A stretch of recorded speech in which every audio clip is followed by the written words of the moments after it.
Hello students, मैं रेखा कश्यप आज आपके लिए इस वीडियो के माध्यम से क्लास 11th के लिए कक्षा 11वीं के लिए पहली कविता कबीर जी के पद जो हैं वो लेकर आई हूँ। और बच्चों, कबीर जी के पद शुरू करने से पहले मैं आपको कबीर जी का परिचय बताऊंगी कि ये जो कविता है ये कबीर जी द्वारा रचित है, कबीर जी की वाणी है ये।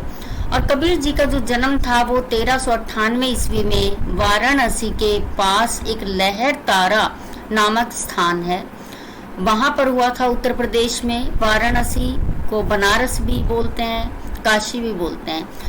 कबीर जी की प्रमुख रचनाएं, उनकी एकमात्र रचना थी बीजक, जो 3 भागों में बटी हुई थी, जिसमें साखी, सबद और रमैनी ये तीनों थे। कबीर जी की मृत्यु 1518 ईस्वी में बस्ती के निकट मगहर नामक एक स्थान है वहां पर बताई जाती है।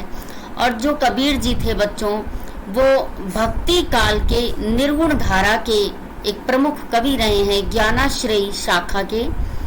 वो निर्गुण कवि थे, सगुण नहीं थे, निर्गुण थे, क्योंकि वो ईश्वर को किसी एक रूप में नहीं मानते थे। उनका मानना था कि ईश्वर कण कण में विद्यमान है। कबीर जी अपनी बात को साफ एवं 2 टूक शब्दों में प्रभावी ढंग से कह देने के हिमायती थे और बड़े सीधे सादे 2 टूक शब्द बोलते थे। और इसीलिए कबीर जी को हजारी प्रसाद द्विवेदी जी ने वाणी का डिक्टेटर भी कहा है। कबीर जी के बारे में बच्चों ये किंवदंती भी प्रचलित है कि उन्होंने कभी कागज को छुआ ही नहीं है और उन्हें काशी का जुलाहा भी कहा गया है। और कबीर जी के बारे में ये बताया है कि मसी कागज छुओ नहीं, कलम गही नहीं हाथ। बताते हैं कि कबीर जी ने ऐसा भी कहा है। लेकिन जो आज हम ये पद पढ़ेंगे कबीर जी के, ये कबीर जी द्वारा ही बोले गए हैं, उनके द्वारा ही रचित हैं। तो बच्चों, हमारे सिलेबस में कुछ थोड़ा सा बदलाव हुआ है। तो पहले कबीर जी के 2 पद हुआ करते थे, लेकिन अब एक ही पद है। और मैं आपको व्याख्या बताती हूँ। व्याख्या बताने से पहले मैं आपको, जैसा कि हर वीडियो में बताती हूँ, कि प्रसंग जरूर बताऊंगी। तो प्रसंग होगा कि प्रस्तुत पद्यांश। प्रस्तुत पद्यांश हमारी हिंदी की पाठ्य पुस्तक आरोह भाग 1 से ली गई है। कविता का नाम कबीर के पद हैं, हम तो एक एक करी जाना, ये कविता है। और इसके रचयिता आप जानते ही हैं, कबीर जी हैं, जो ईश्वर को हर कण में विद्यमान मानते हैं, हर हृदय में समाये हुए हैं, ऐसा उनका मानना है। तो कबीर जी कहते हैं, हम तो एक एक करी जाना। कबीर जी कहते हैं बच्चों कि हम तो ईश्वर को, परमात्मा को, प्रभु को एक ही मानते हैं, एक ही करके जीवन जीते हैं कि ईश्वर एक है पूरी सृष्टि में। 2 कहे जो इन्हें 2 कहता है, तीन ही को 2 जग। 2 जग अर्थात नर्क, जो प्रभु को 2 बताता है, तीन ही वो लोग। 2 जग अर्थात नर्क, वो लोग नर्क में जाने के अधिकारी हैं। तो कबीर जी कहते हैं कि ईश्वर इस सृष्टि में केवल एक है, जो पूरी सृष्टि को चला रहे हैं, जो कण कण में विद्यमान है। जो 2 कहते हैं वो नर्क में जाने के अधिकारी हैं, जिन नाहिन पहचाना। और वो कहते हैं कि वास्तव में जो 2 बताते हैं ईश्वर को, उसने ईश्वर को जाना ही नहीं है। एक ही पवन, एक ही पानी, एक ही ज्योति समाना। कबीर जी बताते हैं बच्चों कि एक ही पवन है जो पूरे संसार में, पूरी सृष्टि में बहती है और हमें प्राप्त होती है। एक पानी ही है जिसे सब पानी ही बोलते हैं, और वो ही चीज है जो सबकी प्यास बुझाती है। तो एक ही पानी है जो इस सृष्टि में सबकी प्यास बुझाता है। एक ही ज्योति समाना, और सूर्य एक ही प्रकार का सबको प्रकाश दे रहा है, एक ही ज्योति हमें मिल रही है। एक ही खाक गढ़े सब भांडे, एक ही कोहरा साना।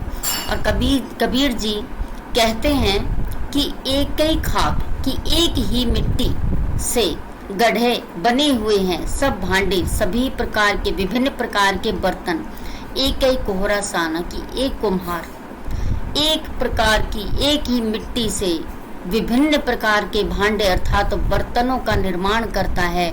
मिट्टी को मिला मिला कर बहुत सारे बर्तन बनाता है, लेकिन आखिर होती तो वो एक मिट्टी ही है ना।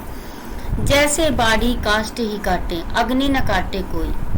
और यहाँ बच्चों कविवर कबीर जी कहते हैं कि जैसे बाड़ी अर्थात बढ़ई जो लकड़ी का काम करते हैं, तो कहते हैं कि जैसे बाढ़ी काष्ठ ही काटे, जैसे बढ़ई काष्ठ अर्थात लकड़ी कि जैसे बढ़ई जो होता है वो केवल लकड़ी को काट सकता है, अग्नि न काटे कोई। और आपको ये पता होगा कि जो लकड़ी है उसमें अग्नि व्याप्त होती है बच्चों। तो कबीर जी कहते हैं कि जिस प्रकार एक बढ़ई केवल लकड़ी को काट सकता है, उसके अंदर की जो अग्नि उसके अंदर विद्यमान होती है उसे कभी भी नहीं काट सकता। उसी प्रकार ईश्वर जो हमारे अंदर विद्यमान है, हम नष्ट हो सकते हैं लेकिन हमारे अंदर विद्यमान है वो ईश्वर विद्यमान है, वो हमसे अलग नहीं हो सकता। सब घटी अंत ही तू ही व्यापक धरे स्वरूप सोई। और कबीर जी कहते हैं कि सब घटी अंत ही, सबके हृदय के अंदर तू एक स्वरूप व्याप्त है जो कभी भी हमारे घट से अर्थात हमारे शरीर से प्रभु अलग नहीं हो सकता। माया देखी के जगत लुभाना, काहे रे नर गरबाना। कबीर जी कहते हैं कि माया अर्थात वैभव, धन, संपत्ति देखकर इस संसार के लोग जो हैं वो लोभ में पड़ जाते हैं, लालच में पड़ जाते हैं। उन्हें मोह माया, वैभव, धन, संपदा आकर्षित करती है। काहे रे नर गरबाना, हे मनुष्य तू इन चीजों पर क्यों गर्व करता है, क्यों घमंड करता है, क्यों मोह माया को देखकर लालच में आता है। निर्भय भया कछु नहीं व्यापे, कहे कबीर दीवाना। और बच्चों ये अंतिम लाइन में कबीर जी कहते हैं, जो कि अपने आप को दीवाना बताते हैं, कबीर जी कहते हैं कि निर्भय भया कछु नहीं व्यापे, कछु नहीं व्यापे अर्थात कुछ भी नहीं है जिसके पास, निर्भय अर्थात निडर होकर। तो दीवाना कबीर जो है वो कहता है कि इस संसार में जिसके पास कुछ भी नहीं है वो निर्भय होकर इस संसार में रहता है, उसे किसी प्रकार का कोई डर नहीं सताता, वो बिल्कुल निडर होकर जीता है। और लूटने पिटने का तो उसे डर रहेगा ना जिसके पास बहुत अधिक धन संपदा माया होगी और जिसे लालच होगा। जिसके पास कुछ भी नहीं है उसे किस चीज का डर है, अर्थात वो अपना सारा जीवन निडर होकर जी सकता है। तो बच्चों ये आपकी व्याख्या थी और मैं इसका काव्य सौंदर्य आपको बताऊंगी 2-3 पंक्तियों में। तो काव्य सौंदर्य के रूप में आप लिख सकते हैं कि यहाँ पर भाषा बड़ी सरल, सहज और प्रभावपूर्ण थी। ये पद जो था इसमें संगीतात्मकता पूरी तरह थी। और जो कबीर जी हैं उनकी जो भाषा है वो बच्चों सधुकड़ी भाषा है, जिसको खिचड़ी भाषा भी कहा गया है, क्योंकि उसमें बहुत तरह के कई प्रकार के भाषाओं के शब्दों को सम्मिलित किया गया है। तो कबीर जी की भाषा जो थी वो सधुकड़ी भाषा का इसमें प्रयोग हुआ है। यमक, उदाहरण, अलंकार, अनुप्रास आदि अलंकारों का बड़ा सुंदर प्रयोग है इसमें। और यहाँ पर कबीर जी जो है वो ईश्वर को संसार के कण कण में विद्यमान मानते हैं। वो कहते हैं कि हर घट में ईश्वर समाया हुआ है।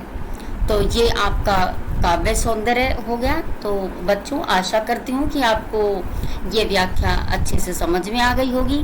Thank you.